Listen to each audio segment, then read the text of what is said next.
स्वर्ग लोक से भी अद्भुत है, जिन्होंने तपस्या से अपनी पाप राशि धो डाली है, वे कल्पांत जीवी तपस्वी यहाँ निवास करते हैं। भगवान विष्णु का निरंतर स्मरण करने से उनकी समस्त पाप राशि नष्ट हो जाती है। इस प्रकार वे दोनों पार्षद कह ही रहे थे कि आधे क्षण में वह विमान उन सब को लेकर जनलोक में जा पहुंचा। यहाँ ब्रह्मा जी के मानस पुत्र निर्मल योगीश्वर एवं निष्ठिक ब्रह्मचारी सनक सनंदन आदि निवास करते हैं। अखंड ब्रह्मचर्य का पालन करने वाले अन्य योगी भी सब प्रकार के द्वंद्वों से मुक्त हो अत्यंत निर्मल होकर जनलोक में निवास करते हैं। मन के समान वेग से चलने वाले उस विमान से ने जनलोक से ऊपर जाकर शीघ्र ही तपोलोक को दृष्टिगोचर कराया, जहां विराज नाम वाले देवता निवास करते हैं, जिनका मन भगवान वासुदेव में लगा होता है, जो अपने समस्त कर्म वसुदेव को समर्पित कर देते हैं तथा तपस्या द्वारा भगवान गोविंद को संतुष्ट करके जो सब प्रकार के इच्छाओं का त्याग कर चुके हैं, ऐसे जितेंद्रिय महात्मा तपोलोक में जाकर निवास करते हैं, जो तपस्याओं से अपने शरीर को क्लेश देकर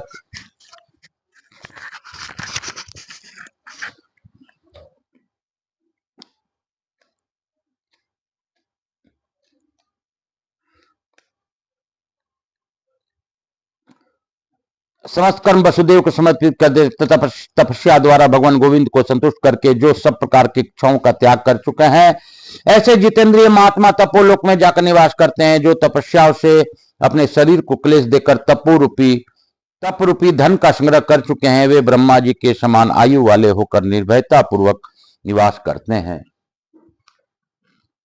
पुण्यात्मा शिव शर्मा जब तक भगवत पार्षदों से मुख से इस प्रकार तपोलोक का महिमा सुनते रहे, तब तक उनके नेत्रों के सामने परम प्रकाशमय सत्यलोक आज पहुंचा। वहां जाते ही वे दोनों पार्षद उनके साथ तुरंत ही विमान से उतर पड़े और उन सब ने समस्त लोकों के श्रेष्ठा ब्रह्मा जी के चरणों में प्रणाम किया।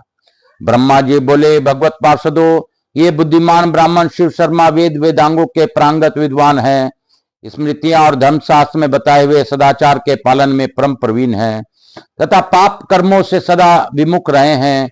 परम बुद्धिमान द्विज शिव शर्मन, मैं तुम्हारी अच्छी तरह जानता हूं। वत्स, तुमने उत्तम तीर्थों में प्राण त्याग करके बहुत ही अच्छा किया। तुमने यह जो कुछ की देखा है वह सब सिद्ध नष्ट होने वाला है। मेरे प्रत्येक दिन के अंत में प्रलय होता है और मैं दिन के प्रारंभ में बार बार सृष्टि करता हूं। जब स्वर्ग आदि नीलोकों को यह अवस्था है, तब मरणशील मनुष्यों की तो बहुत बात ही क्या है, परंतु चार प्रकार के जीव स्वदेज, उद्दिज, जरायुज और अंडज समुदाय से मनुष्यों में ही एक ऐसा गुण है कि मैं कर्म भूमि भारत में मन सहित चंचल इंद्रियों को जीतकर गुणों के शत्रु लोभ का त्याग करके धर्म को परंपरा तथा धनराशि का नाश करने वाले काम को विचार के द्वारा मन से बाहर निकालकर धैर्य से क्रोध रूपी शत्रु को जीतकर और मद का परित्याग, अहंकार का निवारण तथा मोह का नाश करके धर्म की सीढ़ी पर चढ़कर अनायास ही इस सतलोक में आप जाते हैं। आर्यावर्त के समान देश, काशी के समान पुरी तथा विश्वनाथ जी के समान लिंग इस ब्रह्मांड मंडल में कहीं भी नहीं है। समुद्र के बीच में अनेक द्वीप हैं, किंतु इस पृथ्वी पर जम्बू द्वीप के समान दूसरा कोई द्वीप नहीं है। जम्बू द्वीप में भी 9 वर्ष हैं, जिनमें भारतवर्ष सबसे श्रेष्ठ है। उसे कर्म भूमि कहा गया है। यह देवताओं के लिए भी दुर्लभ है। किन पुरुष आदि जो 8 वर्ष हैं, वे देव भोग्य हैं। उनमें देवता लोग स्वर्ग से आकर स्मरण करते हैं। यह भारतवर्ष 9000 योजन विस्तृत है। इस भारतवर्ष में भी हिमवान और विंध्यगिरी के बीच का भाग अत्यंत पुण्यदायक है। इसमें भी गंगा और यमुना के बीच का भाग पृथ्वी के अंतवेदी है। यहाँ के क्षेत्रों में कुरुक्षेत्र सबसे बढ़कर है। उससे भी उत्तम नैमिषारण्य क्षेत्र है, जो स्वर्ग का श्रेष्ठ साधन है। इस समस्त भूमंडल में नैमिषारण्य से तथा अन्य सब तीर्थों से भी बढ़कर तीर्थराज प्रयाग है। वह स्वर्ग, मोक्ष तथा संपूर्ण मनोवांछित फलों का देने वाला है। इसलिए प्रयाग महान क्षेत्र है और उसे सब तीर्थों का राजा माना गया है। मैंने पूर्व काल में सब यज्ञों को एक ओर तराजू पर रखा और दूसरी ओर तीर्थों में श्रेष्ठ प्रयाग को रखा, किंतु उसी का पलड़ा भारी रहा। दक्षिणा आदि से पुष्ट समस्त यागों की उपेक्षा इस क्षेत्र को प्रधान देखकर विष्णु और शिव आदि ने उसका नाम प्रयाग रख दिया। उसके नाम मात्र का तीनों काल में स्मरण करने से मनुष्य के शरीर में कभी कहीं पाप नहीं ठहरता है।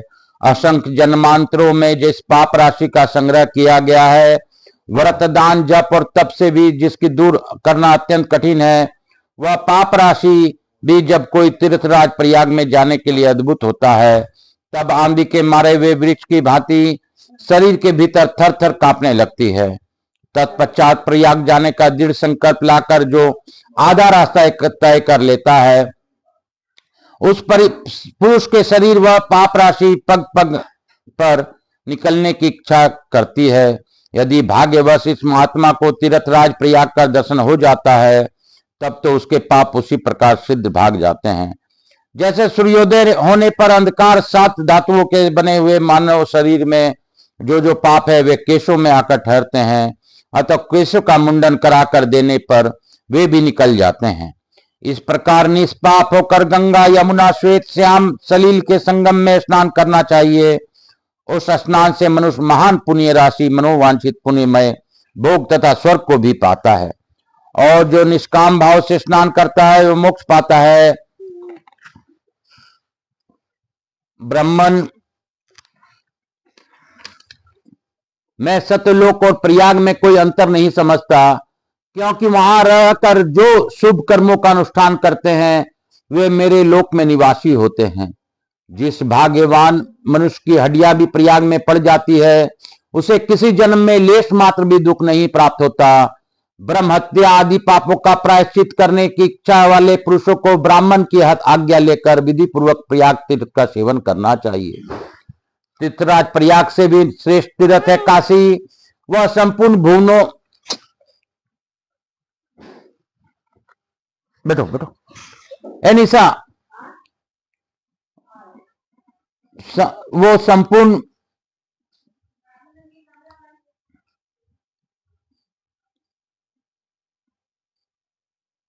विधि पूर्वक प्रयाग तीर्थ का सेवन करना चाहिए।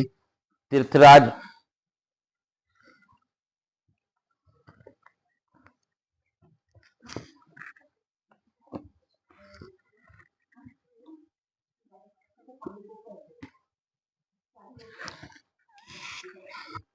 प्रयाग तीर्थ का सेवन करना चाहिए। तीर्थराज प्रयाग से भी श्रेष्ठ तीर्थ है काशी। वह संपूर्ण भुवनों में सबसे उत्तम है। काशी काशी शिव काशी मोक्ष नगरी काशी की जय। वह संपूर्ण भुवनों में सबसे उत्तम है। काशी में देह वासन होने से अनायास ही मुक्ति होती है। इसमें संशय नहीं है कि काशी क्षेत्र प्रयाग से भी अधिक रमणीय है। जहां साक्षात भगवान विश्वनाथ निवास करते हैं। विश्वनाथ जी के निवास स्थान अविमुक्त नामक महाक्षेत्र से अधिक रमणीय तीर्थ इस ब्रह्मांड में कहीं भी नहीं है। अविमुक्त क्षेत्र ब्रह्मांड के भीतर रहकर भी ब्रह्मांड में नहीं है। इसकी लंबाई 5 कोस है। प्रलय काल में एक नर का जल जैसे जैसे बढ़ता है, वैसे वैसे इस क्षेत्र को शिव जी ऊपर उठाते जाते हैं। काशी क्षेत्र महादेव जी के त्रिशूल की नोक पर स्थित है। यह न तो आकाश में स्थित है और न भूमि पर ही है, किंतु मूल बुद्धि मनुष्य से इस रूप में नहीं देख पाते।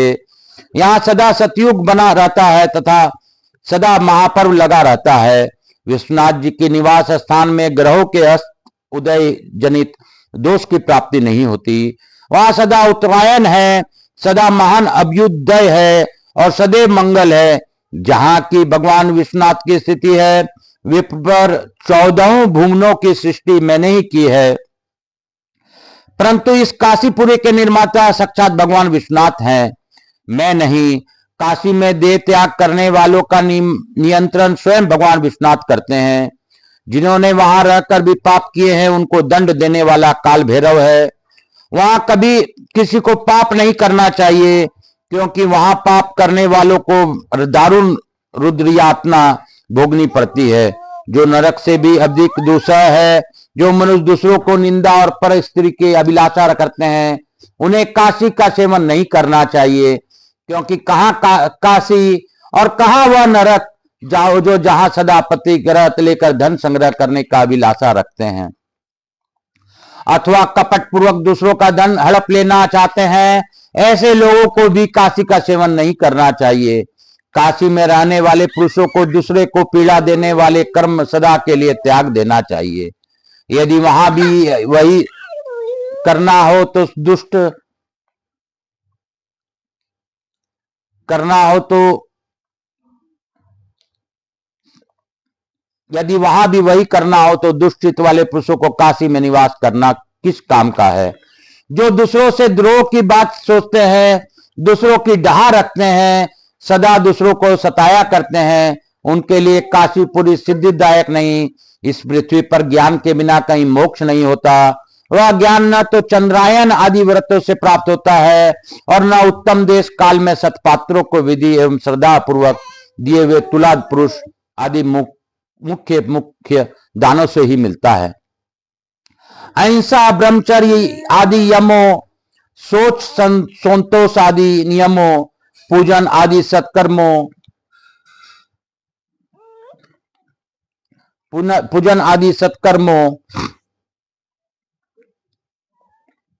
तथा शरीर को सुखाने वाली कठोर तपस्या से भी उसकी प्राप्ति नहीं होती। गुरुओं द्वारा दिए हुए महामंत्र के जप से, स्वाध्याय से, शास्त्रोक्त विधि से, अग्निहोत्र करने से, गुरुओं की सेवा में श्रद्धा से, देव पूजा से तथा उनके तीर्थों की यात्रा करने से भी उनकी ज्ञान की प्राप्ति नहीं होती। क्योंकि योग के बिना ज्ञान नहीं होता। गुरु के उपदेश किए हुए मार्ग में निरंतर अभ्यास पूर्वक तत्व अर्थ विचार करना ही योग है। इस योग में भी अनेक प्रकार के विघ्न आया करते हैं, अतः एक ही जन्म में प्राय ज्ञान की प्राप्ति नहीं होती। परंतु इस काशीपुरी में जप, तप और योग के बिना भी एक ही जन्म में कल्याण की प्राप्ति हो जाती है।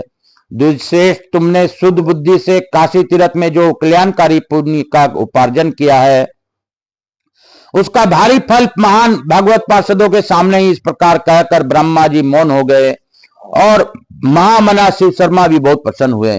बोलो शंकर भगवान की जय। काशी काशी शिव काशी, मोक्ष नगरी काशी की जय। मोक्ष नगरी काशी की जय। मोक्ष नगरी काशी की जय। हर हर महादेव। काल हर, दुख हर, दारिद हर, कष्ट हर, हर हर महादेव। शिव शंभो शंभो। बोल बम का नारा है, बाबा एक सहारा है। मैं अपने भोलेनाथ को मनन करते हुए इसी अध्याय के साथ, काशी के अद्भुत व्याख्या के साथ आज आप लोगों से यही कहूंगा कि तीर्थों में श्रेष्ठ प्रयागराज है, इसमें संशय नहीं रखनी चाहिए। और उससे भी श्रेष्ठ काशी नगरी है। आज संगम प्रयागराज तीर्थ में लगा है, तो वहां हम लोग कहते हैं कि यह उत्सव है और महान उत्सव है। लेकिन काशी क्षेत्र में तो रोज ही उत्सव है, रोज ही महासंगम है। और काशी में विराजमान और काशी का पूजा करने से, विधि पूर्वक अपने मन को एकाग्रचित करके जप करने से आपको काशी में ही फल प्राप्ति हो जाती है। भगवान हमें कथाओं द्वारा समझाते हैं कि हमारे जीवन में हमें किस प्रकार परिवर्तन लाना चाहिए। तो कथाएं सिर्फ हमें मार्ग दिखाने का मार्ग होती है। कथा हम लोग को समझाती है, कथा से और कुछ नहीं है, हमारा ज्ञान बढ़ाती है।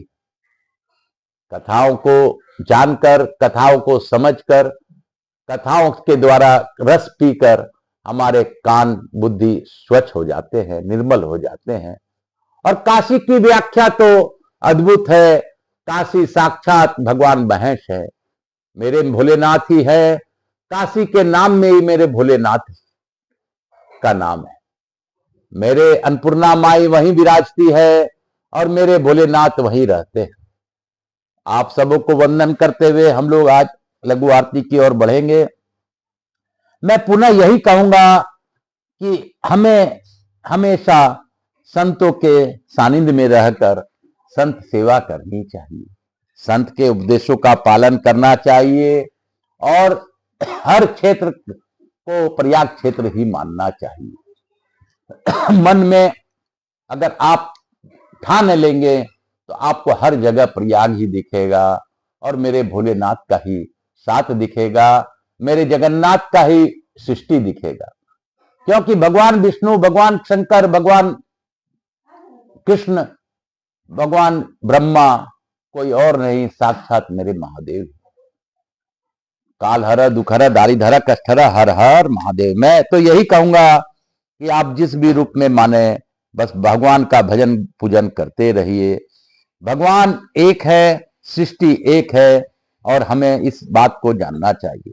हमें अपने भगवान का बार बार ही धन्यवाद देना चाहिए कि जम्बू क्षेत्र भारतवर्ष में हमारा जन्म हुआ और हम कथाओं सुन पाते हैं, पढ़ पाते हैं, समझ पाते हैं। और यह हमारा अद्भुत संयोग सिर्फ हमारे पूर्व जन्म के अच्छे कर्मों के कारण ही मिलते हैं।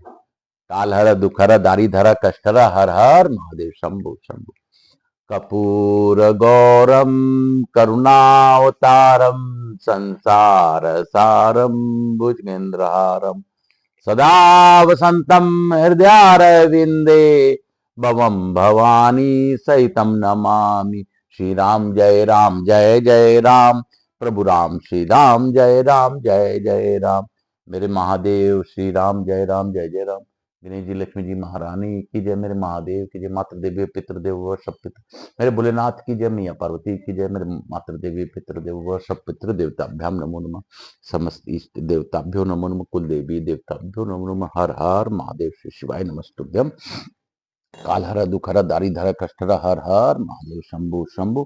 बोल बम का नारा है, बाबा एक सारा, शीतलीकरण हम करिए। हर हर महादेव, हर हर महादेव, हर हर महादेव, हर हर महादेव शंभु शंभु। माता देवी व पितृदेव व सब पितृ देवताभ्याम नमो नमः। हर हर महादेव। मैं प्रथम पूज्य देव गणपति गणेश जी महाराज, लक्ष्मी जी महाराज, रिद्धि सिद्धि शुभ लाभ कुबेर जी महाराज से अनुरोध करता हूँ कि हमारे यहाँ निवास रहकर अखंड कृपा बनाए रखें। आवाज समझ देवी देवताओं को धन्यवाद देते हुए उनसे अनुरोध करता हूँ कि इस पूर्णिमा का, माघ पूर्णिमा का सभी को लाभ प्रदान करते हुए इस कथा का के माध्यम से सभी को आशीर्वाद प्रदान कीजिए। ऑनलाइन कथा में जो भी इस कथा का श्रवण करे उनको आज की कथा का लाभ प्रदान कीजिए, और जो इस कथा को सब्सक्राइब कर आगे बढ़ाए उनके कष्टों का निवारण कीजिए। हे महादेव, मैं मैया पार्वती आपको भी धन्यवाद देता हूं कि आपने गौर बिंदोरा के रूप में इस कथा का श्रवण किया।